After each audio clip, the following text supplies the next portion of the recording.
दोस्तों नमस्कार। मियाँ वितर्क चला गया है। मुख्यमंत्री ने यह माना है कि संवैधानिक पद पर बैठकर उन्हें मियाँ शब्द का इस्तेमाल नहीं करना चाहिए। कुछ लोग इसे अपनी जीत के रूप में देख रहे हैं, किंतु मुख्यमंत्री ने जो निर्णय लिया है इस संदर्भ में वो एक अच्छा निर्णय, अनुकरणीय जो है वो निर्णय। मियाँ वितर्क भले ही चला गया हो, किंतु हिंदू मुसलमान को लेकर जो राजनीति है वह राजनीति असम में जारी रहेगी, 2026 तक जारी रहेगी। अगला चुनाव भी कहीं ना कहीं इसी ध्रुवीकरण के आसपास जो है वह खेला जाएगा और दोनों पक्ष जो है, पक्ष और विपक्ष, उन्होंने अपनी अपनी योजनाएं बना ली है और उसी के आधार पर आगे बढ़ रहे हैं। आज विधानसभा में भी दो निर्णय हुए। एक, जुम्मे की नमाज जो होती थी शुक्रवार को, जिसके लिए 2 घंटे का समय दिया जाता था, अवकाश दिया जाता था, उसे रद्द कर दिया गया है। साथ ही एक और निर्णय हुआ जिसमें जो मुस्लिम मैरिज एक्ट है उसको निरस्त कर दिया गया है, काजी व्यवस्था को निरस्त कर दिया गया है। अब मुसलमानों में भी विवाह का पंजीकरण अनिवार्य हो गया है। हालांकि ये जो निर्णय है यह निर्णय महत्वपूर्ण निर्णय है। इसे हिंदू मुसलमानों की दृष्टि से शायद नहीं देखा जाना चाहिए।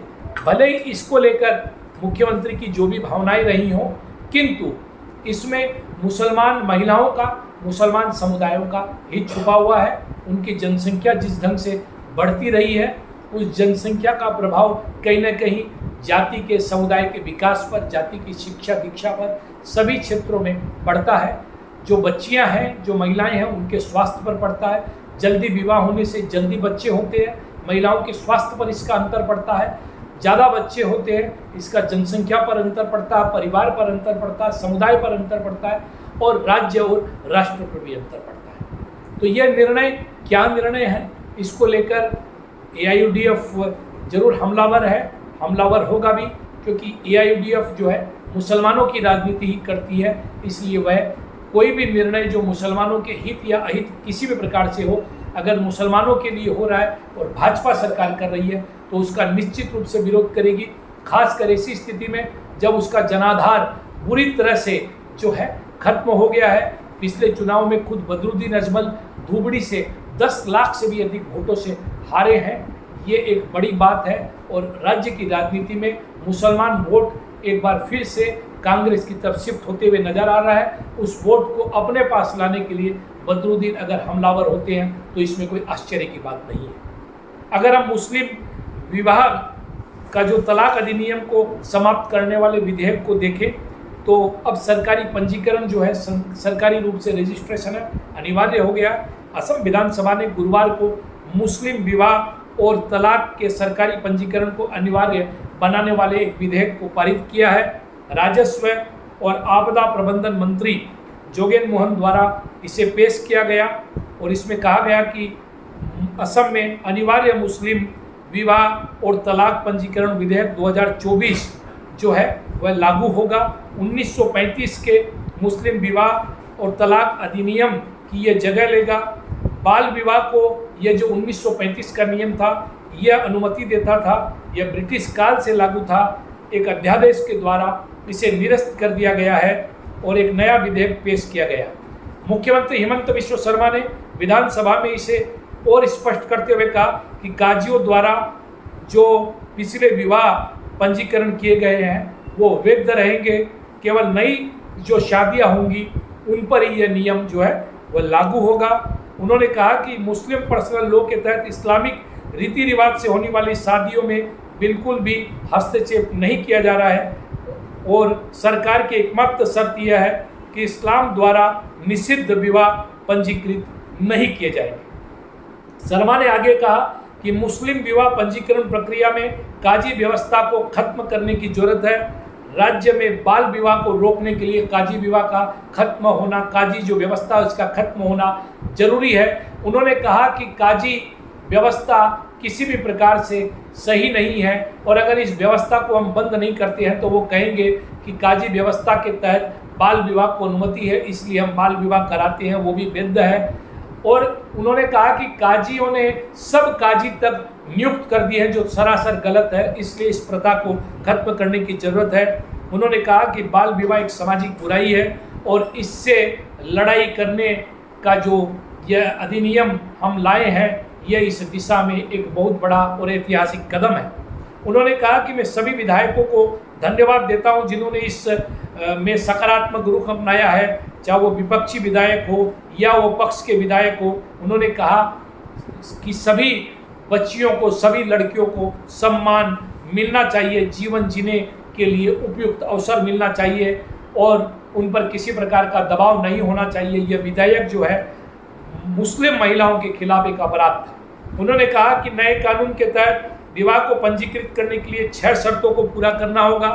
जोड़े को अपने विवाह के बाद पति और पत्नी के रूप में एक साथ रहना होगा। विवाह और तलाक रजिस्ट्रार के जिले के भीतर कम से कम 30 दिनों तक रहना होगा। विवाह की तारीख से पहले विवाह के दिन लड़कियों की आयु कम से कम 18 वर्ष और लड़के की आयु 21 वर्ष होनी पड़ेगी।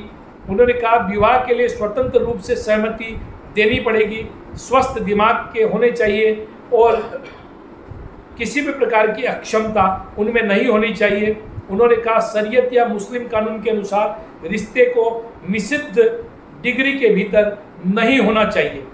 उन्होंने साफ कर दिया कि शरीयत कानून में अगर किसी भी कारण से अगर कोई विवाह अमान्य है तो ये वो उसका पंजीकरण सरकारी जो रजिस्ट्रार होगा वह नहीं करेगा और इसे सरकार भी अमान्य मानेगी।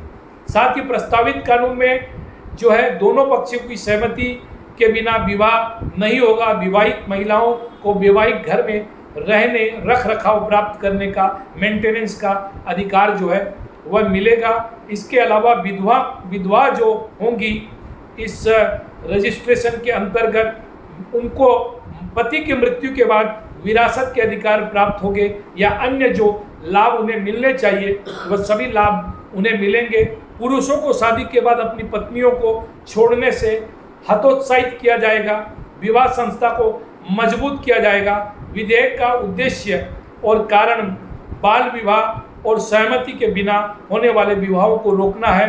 बहुविवाह की जांच करने और विवाहित महिलाओं और विधवाओं के अधिकारों की रक्षा करने के लिए यह अधिनियम लाया गया है। हालांकि AIODF ने इस कानून की आलोचना की है। कानून के खिलाफ बोलते हुए अमीनुल इस्लाम ने कहा कि हम बाल विवाह के खिलाफ है।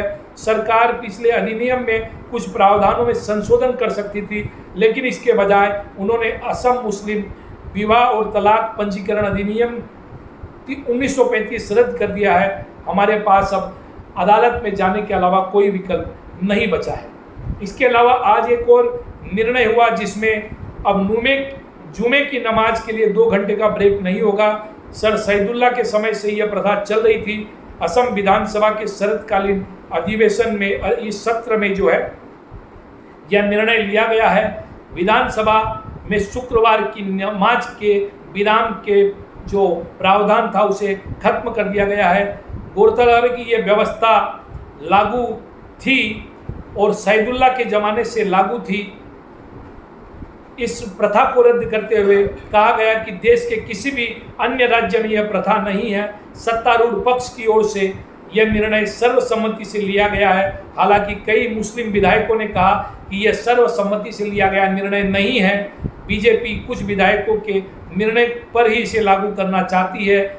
मुस्लिम विधायकों ने इस निर्णय का स्वागत करने की बजाय इसका विरोध किया और कहा कि 1936 से यह व्यवस्था चल रही थी, इसे बदलने की कोई जरूरत नहीं थी। AIODF के विधायकों ने भी इसका विरोध किया है और कहा कि भाजपा का यह निर्णय असहिष्णु निर्णय है और इस निर्णय का हम विरोध करते हैं। इस प्रकार ये जो बातें उन्होंने कही और कहा कि भाजपा सब बातों में हिंदू मुसलमान का एंगल देखती है और इस एंगल को जो है वो यहाँ भी लागू करना चाहती है। साथ ही उन्होंने कहा कि किसी के लिए गुरुवार बंद नहीं रहना चाहिए, ये कथन है बीजेपी के अध्यक्ष ने कहा नियम सभी के लिए समान होते हैं। शुक्रवार किसी के लिए बंद होगा, गुरुवार किसी के लिए बंद होगा, रविवार किसी के लिए बंद होगा, तो सप्ताह में 7 दिन बंद होंगे। इसलिए किसी भी दिन रविवार को छोड़कर जो है छुट्टी नहीं दी जा सकती। उन्होंने कहा कोई मंगलवार को हनुमान मंदिर जाता है, कोई शनिवार को शनिदेव की पूजा करता है, तो इसका मतलब ये नहीं है कि हर दिन बंद रखा जाए। इस दृष्टि से सरकार का जो ये नियम है और ये निर्णय है, इसका सभी को स्वागत करना चाहिए। ये सब पर समान रूप से लागू होगा। तो ये जो जितनी भी बातें हैं, जितने भी निर्णय हैं, निसंदेह ये मियाँ वितर्क निश्चित रूप से मुख्यमंत्री अब मौखिक रूप से भले ही मियाँ शब्द का उच्चारण न करें, किंतु इन दो निर्णयों से यह साबित हो गया है कि मुसलमान और मुसलमान विरोधी जो राजनीति है, या हिंदू और हिंदू विरोधी जो राजनीति है, या अन्य समुदायों को लेकर या उनके खिलाफत करके जो जातीयतावादी राजनीति है, वह असम में 2026 तक प्रभावी रहने वाली है और इसी के आधार पर राज्य में चुनाव होंगे।